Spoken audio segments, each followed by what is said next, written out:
Nós somos cristãos, homens e mulheres, na palavra de um escritor famoso, que eu gosto de sempre ler. Ele diz que somos cristãos excepcionais. Como é que nós somos excepcionais?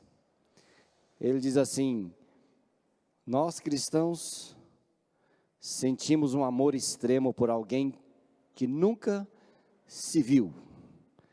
Fala à vontade todos os dias com alguém que não consegue ver. Espera ir para o céu em virtude dos méritos de outra pessoa, Cristo. Esvazia-se a fim de encher-se.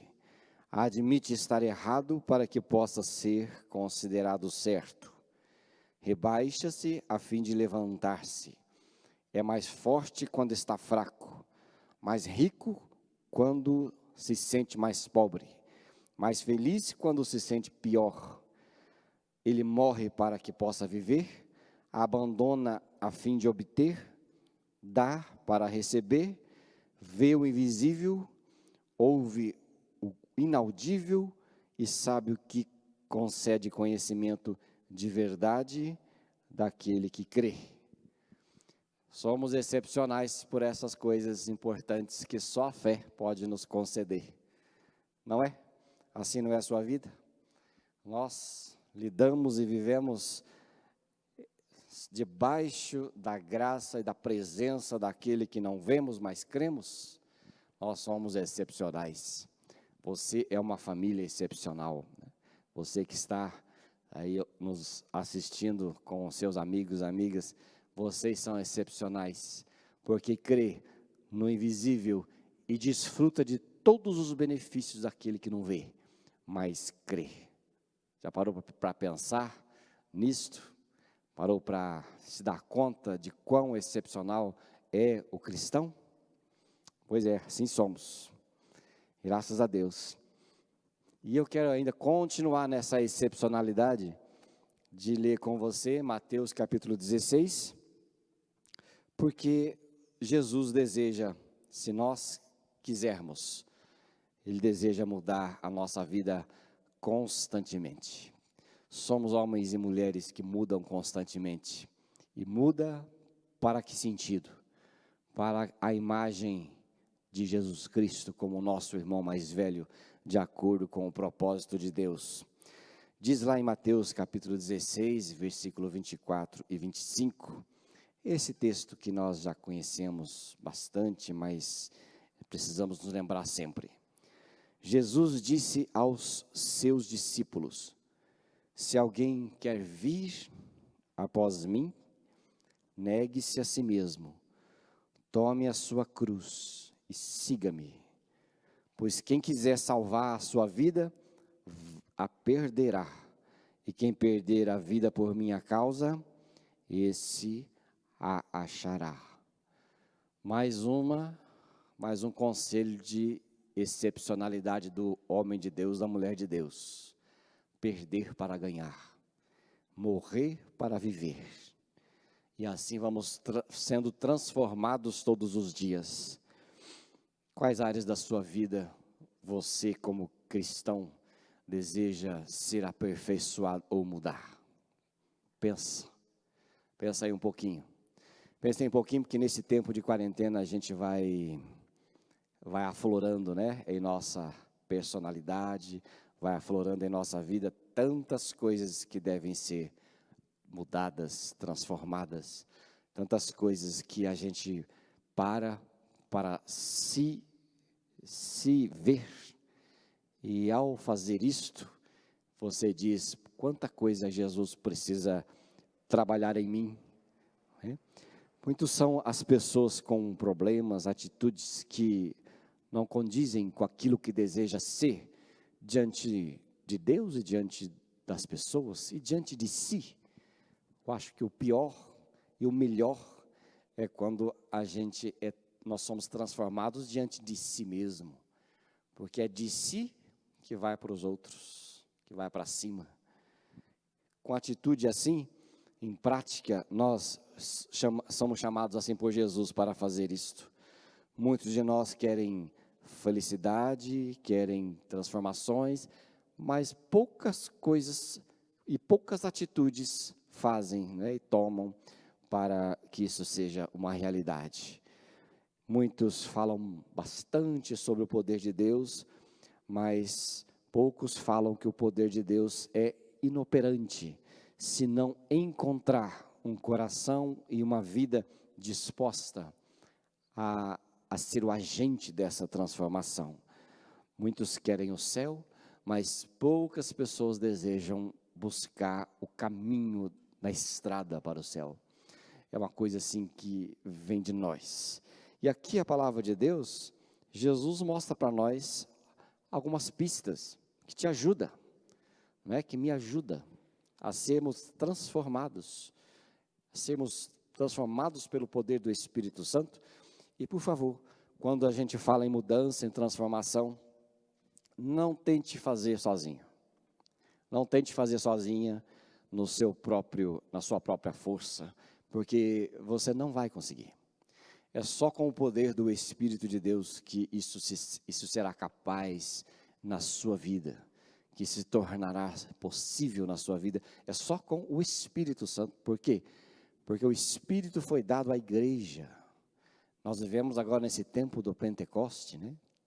Deus deu Jesus de presente para o mundo.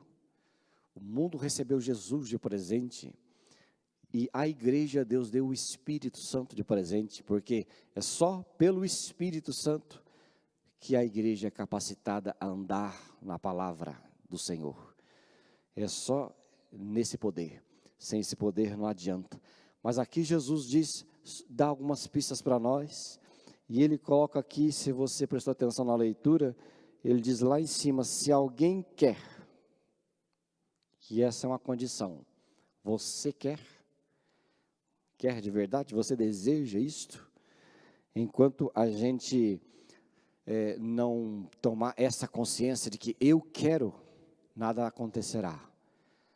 Em programas de mudanças de vida, em programas de recuperação de vidas, em programas assim de recuperação de casais, na psicologia, nos tratamentos, a primeira pergunta que é feita a essas pessoas é: você quer? Porque se você não quer, eu não quero por você. Não funciona. Nem eu mesmo querendo, às vezes não funciona. Imagina você querer para os outros. E Jesus fala, você quer, se alguém quer.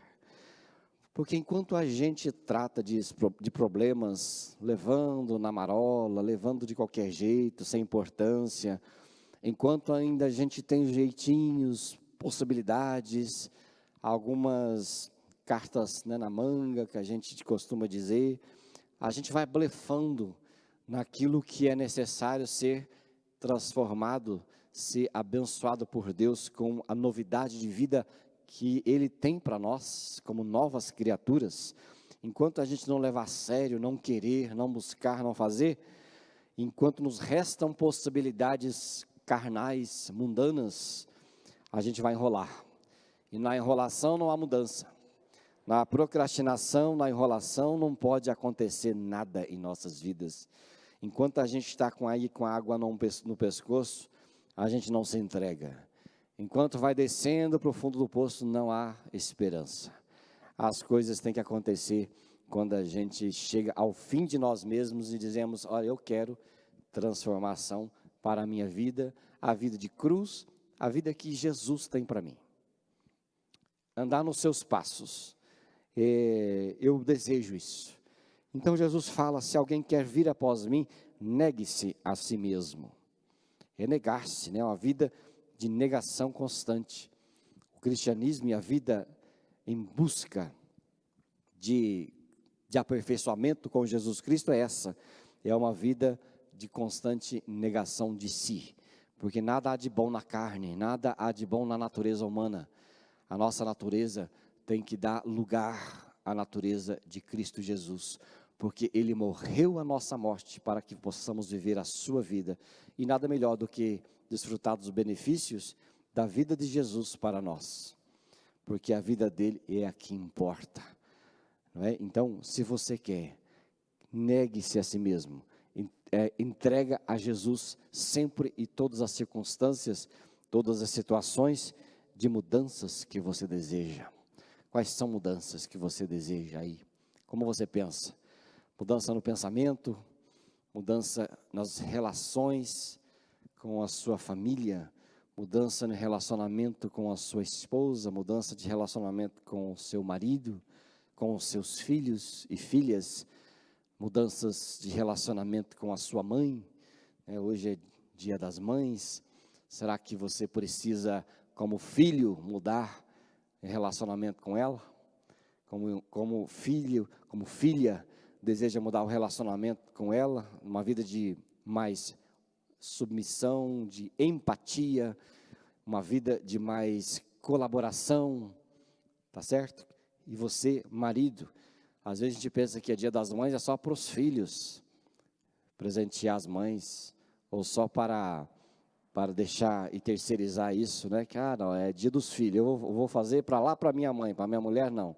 Como é que funciona isso, né? Às vezes não é bem assim.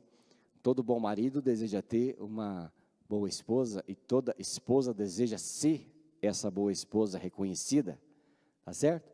Ontem, 00:02, eu acho, a gente estava acordado ainda lá em casa, aí abracei a esposa e disse: muito obrigado por ser uma excelente mãe, uma excelente esposa, não é? A gente vai lá nas gavetas, todas as coisas estão arrumadas, a gente chega na cozinha, as coisas estão postas, e isso vai se estendendo para a casa toda, não é? Ela é mãe dos filhos e mãe dos meus filhos, não é assim que funciona? E qual que é o seu carinho, sua dedicação por esta pessoa na qual você escolheu viver? Quais são os seus relacionamentos que você deseja mudar no seu trabalho? Às vezes eu tenho observado ao longo da vida, eu gosto de brincar que já fui crente comum antes de ser crente oficial, crente pastor, né? Eu fui crente comum já. Mas quando era crente comum, ainda era crente ainda, trabalhava em outro lugar, porque tem gente que fala que pastor, você não trabalha, pastor, faz outra coisa? Pois é. E aí quando eu trabalhava em outro lugar,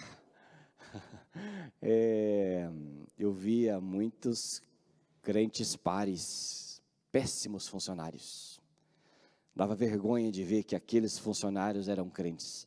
Às vezes eu dizia: viu, não fala que você é crente não, deixa como está. Bom que eles não saibam que você é crente, porque com esse seu temperamento, esse seu gênio e esse seu caráter, é uma péssima, uma horrível propaganda do cristianismo, do Jesus que você serve. Então não é bom. Mas às vezes essa consciência bate na gente e a gente fala: eu preciso ser transformado, mudado. Não é? Em que área você precisa? Você tem que saber, tem que ver. Certamente temos. E não faça força.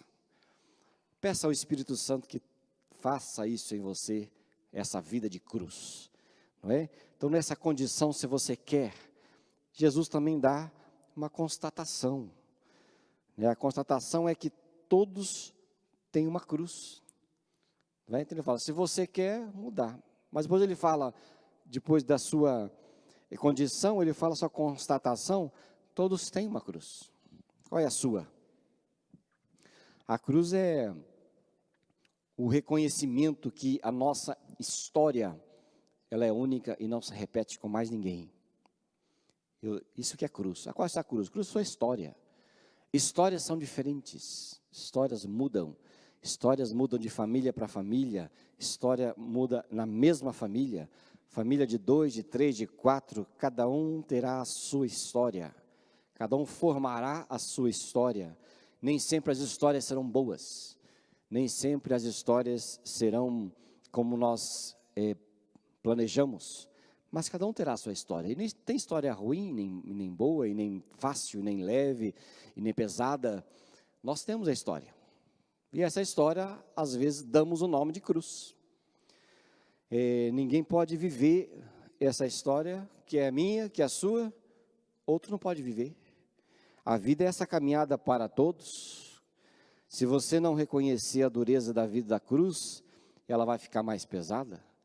Agora, se você depositar a Jesus, Ele vai te ajudar, Se você negar a cruz, ela ficará cada vez pior, porque a nossa cruz significa que não somos especiais ou vivemos de modo que com a gente é diferente do restante do mundo, não é verdade? Cada um tem a sua história, estamos todos juntos no mesmo mundo, na mesma casa, a casa é de todos, não podemos nos ver diferentes dos outros em nada, porque se houver alguma vantagem, é nossa responsabilidade compartilhar todos no mesmo lugar. Eu gosto de apóstolo Pedro quando escreve que se você passa por tribulações, passa por grandes transtornos, não pense que você é a mais diferente de todas as criaturas, porque somos todos iguais e passamos pelas mesmas coisas, não é? E é isso que a gente vê, estamos todos no mesmo lugar. Aqueles sujeitos que foram primeira vez lá para a Lua, conta a história de um deles que ao ver a Terra de longe, ele olhou e disse: mas que casa pequena que vivemos todos num lugar só. Aí ele disse: tem vontade de pegar os ignorantes, tem vontade de pegar as pessoas que se desprezam umas às outras, tem vontade de pegar os políticos egoístas e trazê-los para cá e mostrar, olha para a sua casa, é pequena, todos nós vivemos no mesmo lugar, temos as mesmas circunstâncias e temos os mesmos problemas. E é pequena a casa. Então, são histórias que acontecem com todos nós, e nós temos essa cruz, essa caminhada para viver, não é? E suas dificuldades. E as dificuldades existem para todos. Esta semana eu li uma coisa interessante de Tozer. Ele fala sobre a nossa história, nossa vida, nossa caminhada, nossas dificuldades. Ele fala, é difícil para o crente viver na história, na sua casa, na terra. E ele fala assim de 3 coisas interessantes. Ele fala para nós, na sua história, na sua caminhada, na sua cruz, olhe para baixo. Você sabe que há inimigos debaixo dos seus pés? Um dia você foi um servo de Satanás, e nenhum rei perde os seus súditos de boa vontade. Olhe para baixo. O diabo deseja, ele não suporta perder ninguém, e enquanto estivermos nesta terra, ele será impertinente. Ele está lá, sendo e tornando a nossa história um pouco mais difícil.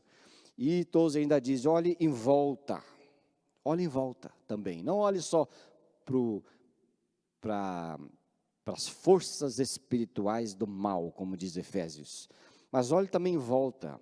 Onde você está?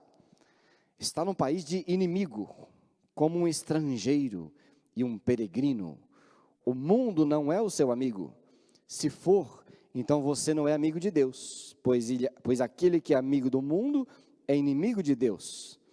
Tenha certeza de que encontrará inimigos por todos os lugares. Quando dormir, pense que está descansando num campo de batalha. Quando acordar, suspeite de uma emboscada em cada esquina. Olhe em volta. Como é costume dizer, os mosquitos picam mais os estrangeiros do que os nativos. Assim são as provações na terra. Gostei dessa, né? Mosquitinho gosta de sangue novo. E assim ele disse, olhe em volta e você vai ver que é peregrino. Você está peregrinando. E por último ele fala, olhe para o seu interior. Não só para o reino espiritual da maldade, não só em volta neste mundo, mas olhe para o seu interior, para o seu próprio coração e observe o que há lá. O pecado, o ego ainda estão lá dentro. Se não tivesse nada para tentá-lo e nenhum inimigo para que você possa ser e ficar percebido. Então, a cruz é esta, né? Este mundo que nós vivemos com todas as suas dificuldades. Mas também Jesus dá alguns conselhos interessantes Conselhos para superação. Primeiro aqui, você viu lá no texto, negue-se a si mesmo. Negue-se a si mesmo. É deixar de ser o que sempre fui, almejar ser o que nunca seria, a não ser pela graça de Deus, deixarmos de ser alguém danoso e entrarmos no caminho da pessoa que Deus quer construir em nós. A vida cristã é sempre um eu em construção. Negue-se a si mesmo. Se você e eu não tomarmos nossa cruz e negar a si mesmo, não seremos mais nunca a perfeição de Jesus, o caminho onde vamos ser a imagem dele, o mais próximo dele, o mais parecido com ele. Jesus falou no seu conselho, negue-se a si mesmo. A fé é quando essa consciência vem, e essa consciência de que nós precisamos deixar tantas coisas, tantos pensamentos egoístas, tantos pensamentos ruins, tantos pensamentos autodestrutivos, para receber a palavra de Deus em nossos corações, em nossas vidas. Isso pelo poder do Espírito Santo. Esse é o primeiro conselho que Jesus dá, negue-se a si mesmo, né? Deus não vai salvar você paternalisticamente, não vai enfiar em você desejos, vontades. Nós somos pessoas com arbítrio, somos pessoas que são capazes de tomar decisões, capazes de chamar o Espírito Santo para nos ajudar a sermos abençoados e transformados. Mas tem que partir de dentro. Você quer? Então você tem que negar-se a si mesmo em prol da palavra de Deus, da cruz. Segundo o conselho que Jesus fala ali, tome então a sua cruz. Depois de negar-se, tome a sua cruz. Não é só perceber que tem uma cruz, mas levar a história, não é? Lembre-se que eu disse, a cruz é a nossa história e as suas dificuldades. Leve-a, carregue-a, porque disse alguém, se você carrega a sua história, carrega a sua cruz, no fim, você vai perceber que a sua cruz e a sua história é que estará te levando. Nós temos que perguntar sempre a nós mesmos, quais são, né, os nossos interesses em tudo que fazemos. Carregar a cruz traz esse preço de mudança. E para experimentarmos essas mudanças, nós precisamos pensar em atitudes, em projetos de vida pessoal. Ninguém vem para Jesus diferente, ou transformado, ou pronto. A gente vem para Jesus como somos. E Ele se encarrega de nos transformar, nos abençoar. Então, algumas histórias de pessoas que mudaram suas vidas são importantes, de proatividade. Eu preciso não só negar, mas tomar a história para ir com ela. São atitudes que você e eu precisamos tomar diante do Evangelho do Senhor. Este é um mundo diferente, é o mundo que nós estamos vivendo, repletos de atitude. Atitude de tolerância, atitude de mudanças, atitude de transformações. Nós não seremos mais como fomos antes, porque somos forçados pela convivência e mudança social, muitos hábitos serão diferentes. Você já percebeu vários hábitos que você não terá mais. Eu já percebi. E por que tem que ser só nos hábitos externos, hábitos comportamentais? Também sim, mas esses hábitos todos têm que vir para dentro de nós e nos transformar. Transformar a imagem de Jesus. Se diante de um vírus, de uma pandemia, minhas atitudes serão diferentes, diante de Jesus Cristo, nossas atitudes também deverão ser diferentes. Deverão ser a imagem daquele que nos chamou para a santidade, para a vida, para tudo. Às vezes essas mudanças sociais todas nos transformam. Ora, quem dera a mudança diante de Jesus deve fazer o mesmo efeito em nós. Dizem aí as pesquisas todas que quanto mais tempo de crente, mais relaxados somos. Será que está sendo assim com a sua vida? Quanto mais tempo de crente, mais relaxado você está sendo? Mais relapso? O pecado já não faz cócega mais em você, não chama mais a sua atenção? Quanto mais anos, mais tempos de crente, menos Bíblia eu leio, menos oração eu faço, mais tempo à toa eu vivo e eu tenho. Como que está sendo? Mas eu quero dizer a você, da mesma forma que a mudança diante de um comportamento sociais estão acontecendo, a nossa mudança espiritual, a nossa mudança de vida, a nossa mudança interior tem que ser também tão forte quanto a mudança daquele que encontra Jesus e também é transformado, como ele diz, tome a sua cruz. E depois ele fala, siga-me, vem me seguir. E esse terceiro conselho dele significa que eu reconheço que ele é mais excelente do que eu. Eu vou atrás, segundo seus passos, obedecendo a ele na sua presença, na sua palavra, sendo dirigido pelo seu espírito, ouvindo a sua voz. Pessoas que se dizem cristãs e fazem o que querem é uma grande contradição. Eu não faço o que eu quero, não falo o que eu quero e não me comporto como eu quero. Isso não me pertence mais. Isso, a não ser que Jesus me fale comigo. Não é? Pessoas de gênio ruim, gênio forte, não pode. A coisa tem que ser transformada. Tem que ser crucificada a velha natureza. Aquele que fala o que quer, está errado, você não pode falar o que quer. Né? A John Wesley dizia assim, eu prefiro a verdade à verdade sem amor. Tem gente que mata as pessoas com Bíblia na mão. Você não pode matar as pessoas com a Bíblia na mão, porque você consegue se você quiser. Mas isso não é de Jesus. Jesus diz que importa o amor, as coisas feitas e faladas com amor são mais importantes.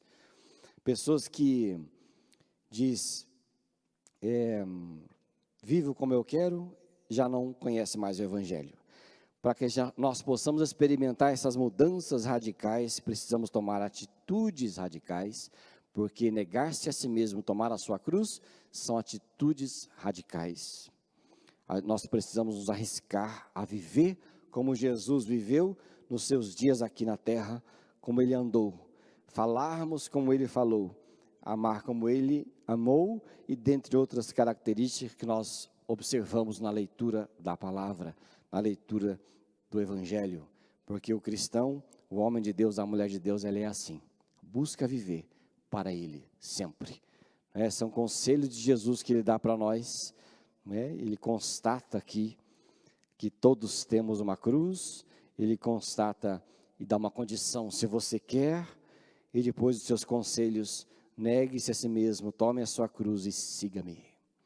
Como é esse versículo, esses 3 versos da Bíblia podem fazer diferença na sua vida? 3 versos importantes. Jesus disse aos discípulos, se alguém quer vir a mim, negue-se a si mesmo, tome a sua cruz e siga-me, pois quem quiser salvar a sua vida, perde, mas quem perde, ganha, e esse vai achar vida. Quem não muda, morre. Talvez seja por isso que a Bíblia contém tantas metáforas para associar o crescimento espiritual ao atletismo. Embora eu acho que o atletismo hoje em dia está meio embaixo, né? A gente está meio ficando muito saudável, precisamos fazer mais os exercícios para ficar um pouco menos saudável, né? Como diz um amigo meu lá, disse essa semana, pastor, o pessoal está morrendo de saúde nessa quarentena. Muita saúde, não é? Mas a Bíblia faz várias metáforas, não é? O atleta em tudo se domina, a Bíblia fala várias metáforas de domínio próprio, para que nós possamos ser estimulados na vida espiritual a também crescer com disciplina. Então, se você quer alcançar essa boa condição, precisa exercitar-se espiritualmente, emocionalmente, como se deve, porque se não fizer isso, não vai deixar que o Espírito Santo trabalhe na sua vida. Negue-se a si mesmo, tome a sua cruz e viva, porque aquele que quer viver para si, morre, mas quer morrer para si, vive. Esse é o recado que eu quero deixar para você, porque Jesus deseja mudar a nossa vida constantemente. Aproveite esse tempo para fazer isso. Aproveite esse tempo para deixar Jesus trabalhar em você. Aproveite esse tempo para deixar o ativismo de lado, as preocupações, a mente acelerada. Aproveite um pouco esse tempo, já que você descobriu que não pode fazer, ou quase nada. Porque quando as coisas vêm, elas não pedem licença. Elas vêm e ficam. E você não tem o que fazer. Então, deixe nas mãos daquele que sabe o que fazer. E você vai ser vitorioso, vitoriosa. Tá certo? Eu quero orar com você aí onde você está, no seu lar, na sua casa. Quero colocar diante de Deus a sua vida. Nesse tempo de isolamento emocional. O que é que você precisa que Deus mude você?